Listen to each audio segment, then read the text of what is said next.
दोस्तों, एक बड़ी प्राचीन कथा है, शायद तुमने कभी पढ़ी हो तो भी तुम समझ ना पाए होगे, क्योंकि वो कहानी इस ढंग से कही गई है कि उसे अज्ञानी पढ़ें तो मनोरंजन समझें, ज्ञानी पढ़ें तो जीवन का परम रहस्य बन जाए।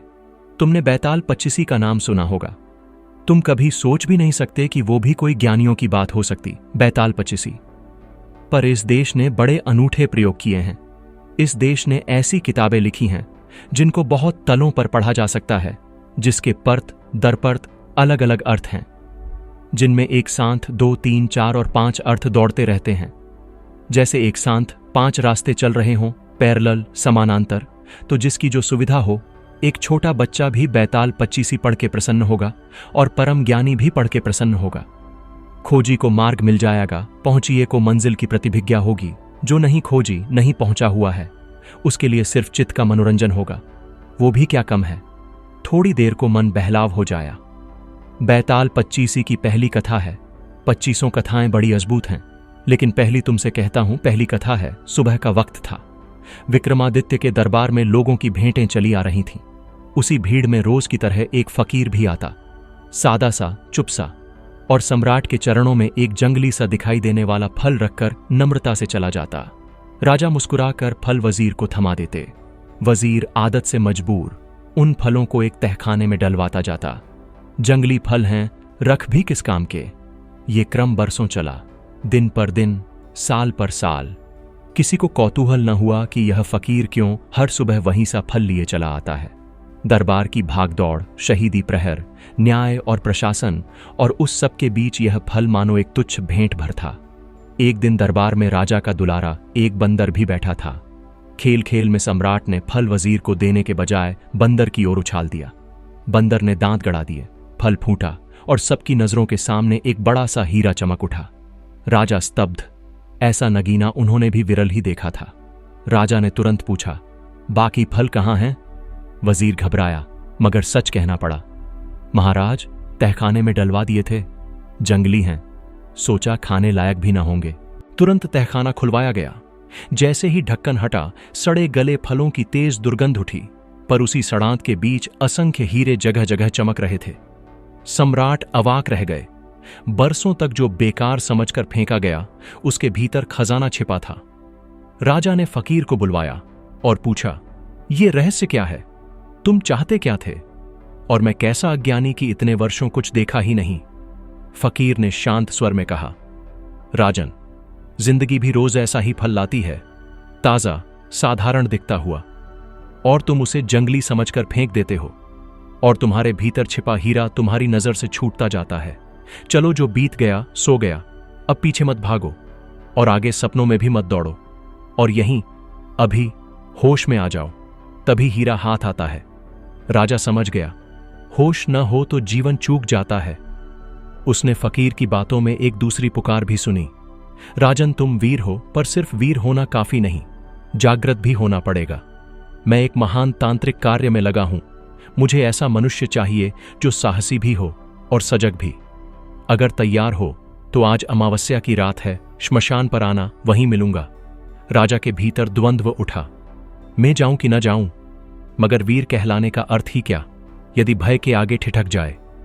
वह संकल्पित हुआ और आधी रात को श्मशान पहुंचा। चारों ओर घनी निस्तब्धता, हवा में अजीब सी सिहरन, कहीं कहीं उल्लुओं की आवाज, और दूर नग्न तांत्रिक कमंडल, मानव खोपड़ियों की रेखाएं, पास रखी एक लाश जिसका सिर कटा था। तांत्रिक, वही फकीर, बोला, राजन, वहां उस विशाल वृक्ष पर जो लाश लटकी है, उसे उतार कर मेरे पास ले आओ, पर एक शर्त, तुम्हें पूर्ण होश में और पूर्ण मौन होना होगा। जरा सी चूक हुई तो मैं भी तुम्हें न बचा सकूंगा। विक्रमादित्य ने तलवार उठाए और उस वृक्ष की ओर बढ़ा। सूखे पत्तों पर पांव पड़ते, खड़खड़ाहट जैसे निस्तब्धता को चीरती, बदबू, चमगादड़ों की कर्कश ध्वनियां और मन में उठती भय की लहरें।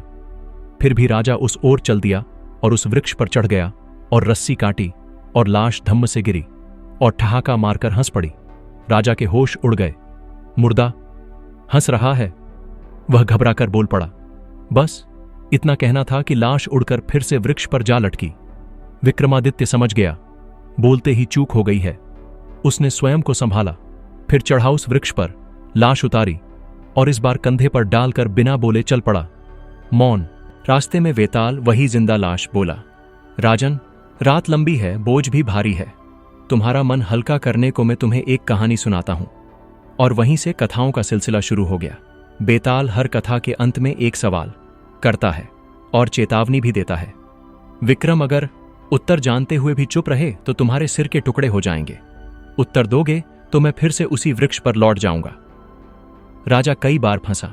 उत्तर जानकर भी मौन रहना तलवार की धार पर चलने जैसा था। और जब जब वह बोल पड़ा, वेताल फिर उड़ गया। यही मन का खेल है। जरा सी असावधानी और वर्तमान हाथ से फिसला। कथाओं की यह 25 पंक्तियां मिलकर बैताल 25 बनी। पर उस पूरी यात्रा की जड़ में वही पहला जंगली फल था जिसने सम्राट को उसकी अचेतन आदत दिखा दी। दिखावे से ठगे जाना, भीतर के रत्न से चूक जाना। ओशो इस प्रसंग की मुख्य सीख यूं खींचते हैं, जीवन हर क्षण उपहार देता है। हम उसे साधारण फल समझकर टाल देते हैं, और अगर होश हो तो उसी साधारण में हीरा झलक उठता है। पीछे का पश्चाताप और आगे की आकांक्षा दोनों ही चूक हैं। वर्तमान में जागना ही साधना है। साहस और सजगता, यही योग है जो आदमी को श्मशान के भय से भी पार ले जाएगा। तो दोस्तों, यह थी बैताल 25 की पहली कथा। एक साधारण से फल में छुपा हुआ हीरा। और ओशो की वाणी से हमें मिला यह गहरा संदेश, जीवन हर क्षण हमें कुछ देता है, मगर हम उसे जंगली फल समझकर फेंक देते हैं। यदि होश में हो तो उसी फल में अनमोल हीरा चमक उठता है। यही जागरण है। वर्तमान में जीना, बीते पर पछतावा नहीं, भविष्य की चिंता नहीं, बल्कि अभी इस पल पूरी तरह सजग होना। दोस्तों, सोचिए जरा, क्या कहीं हम भी अपनी रोजमर्रा की जिंदगी में ऐसे ही हीरे खोते जा रहे हैं? क्या हम साधारण दिखने वाली बातों में छिपे दिव्य उपहार को पहचान पा रहे हैं? अगर यह कथा और ओशो का संदेश आपके हृदय को छू गया हो तो इसे अपने दोस्तों के साथ जरूर साझा करें। और हां, अगर आप और ऐसी ही गहराई से भरी आध्यात्मिक कथाएं और ओशो की दृष्टि पाना चाहते हैं तो हमारे चैनल जीवन एक अवसर को सब्सक्राइब करें, वीडियो को लाइक करें और कमेंट में बताइए आज की कहानी से आपने क्या सीखा। याद रखिए, साहस और सजगता ही असली साधना है, और जब ये दोनों मिलते हैं तभी जीवन का छिपा खजाना आपके सामने प्रकट होता है। मिलते हैं अगले वीडियो में। तब तक होश में रहिए, जागृत रहिए और जीवन के हर पल को हीरे की तरह पहचानिए।